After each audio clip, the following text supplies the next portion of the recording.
well. Great. And that issue was a bipartisan issue too. Republicans and Democrats came together on Staten Island and said, we do not want a NASCAR track here. And actually the space is still open, and we're working closely with the EPA to make sure that whatever's built there doesn't have a negative environmental impact on Staten Island and that community. Staten Island actually is mostly Republican too. Right.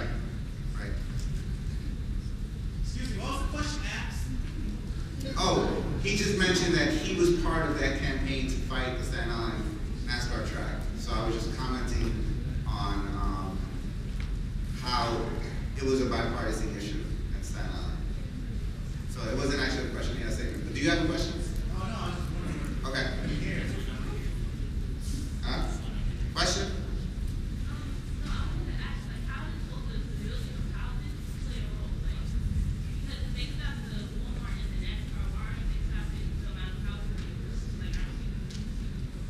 Well, housing is an interesting thing, and you bring up a good point.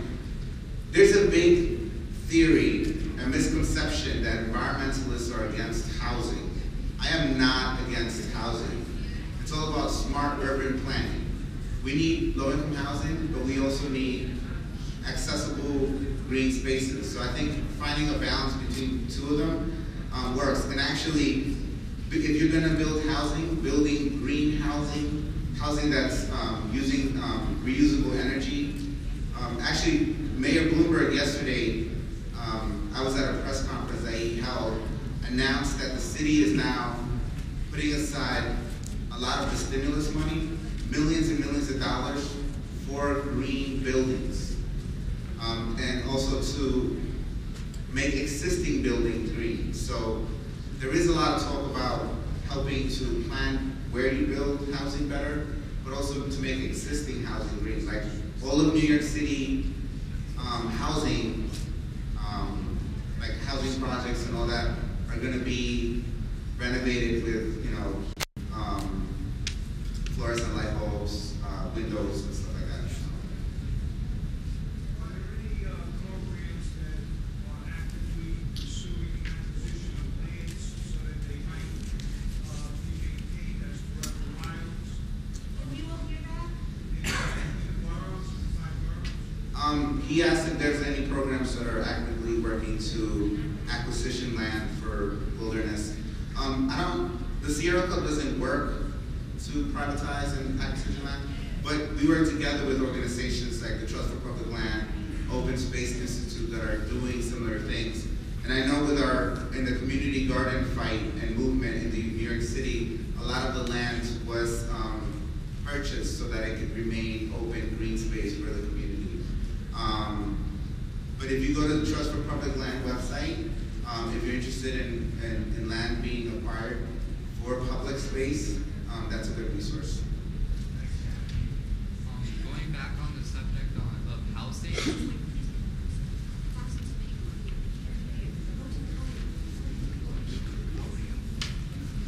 Yes, come to the podium.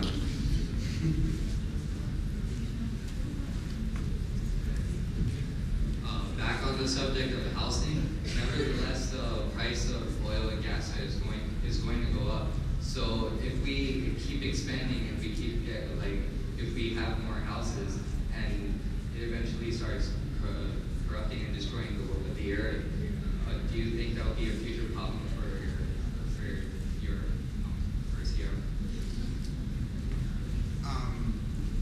Definitely expansion is a problem. Whenever we have, I think the numbers are our population will double in like 25 years or something. I think it's like that. We're going to need more housing. But it's all about smart urban planning, like I said before. We need a balance so whoever's making the decision of where to build the housing needs to make sure that there's an adequate amount of green space per person. The numbers are now that New York City is the city with the least amount of green space per person, which means that although we have Central Park, and although we have some of the great parks, Prospect Park and the Bronx has many parks, that we have the least amount of green space per person. So we have all of these people sharing this little bit of green space. So I think the problem will be solved with having smart decisions about where to build and how much to build.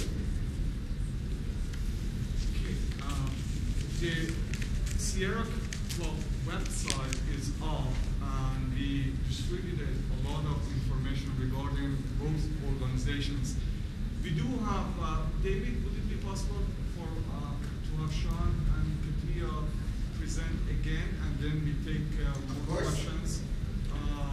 Since we got a good number of students who came who haven't heard the presentation, could you just conclude this segment by saying you had 2 victories in Obama administration in influencing national policy with regard to drilling, and what was the other one?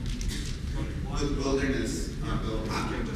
Yeah, I'll just paraphrase that and say that we're very excited again to be working with the Obama administration because we live in a new day where big oil is not telling us what our energy policy should be and our environmental policy should be. And the Sierra Club has a really big policy department, and if you're interested in policy and even working with policy, you should go to sierraclub.org and look up our DC office, and we actually have a lot of interns that work in DC if you're interested on different policy issues. But this administration has been a lot. It's working to, I don't know, I mean, during the campaign you heard it. Every time Obama spoke, he spoke about a green economy, reusable energy, global warming. These terms were not in anybody's mouths like 5, maybe 3 years ago.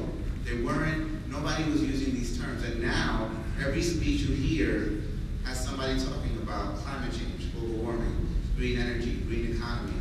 Because we're living in a new day, but also people are realizing that it's something that we really need to pay attention to. We're past the area of what if.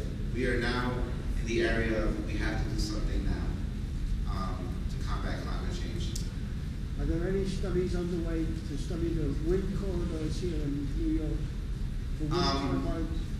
I think the Atlantic chapter of the Sierra Club, the New York chapter, has been doing some work on kind of wind. Yes? I know on Staten Island, on the former garbage dump, they're planning to build 6 or 7 of them. The wind turrets. Yeah. Folks, if you have a question, you've got to go up to the podium. And now we want to, any more questions, because we have, let him repeat. Yeah. He just said that on Staten Island, they're actually working to study the wind patterns for wind energy. If that's what. On top of the former garbage dump. On top of the former garbage thing. I'm going to let them talk, but please talk to me afterwards if you have any further questions for Sierra. Okay, I'm going to do something that's probably going to make you all feel really awkward right now, but I'm not going to continue speaking unless the front of this auditorium gets filled up. So can I call everybody to the front of the room? That's a good idea. There you go. Sorry, I know it's really awkward, but it's really awkward for us speaking up here to empty seats.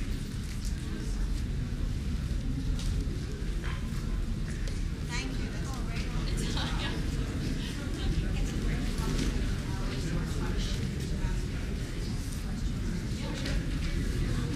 That's a very good idea.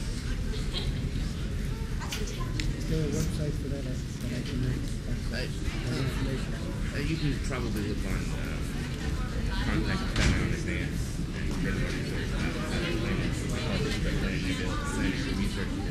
On top of the former Crestfield land.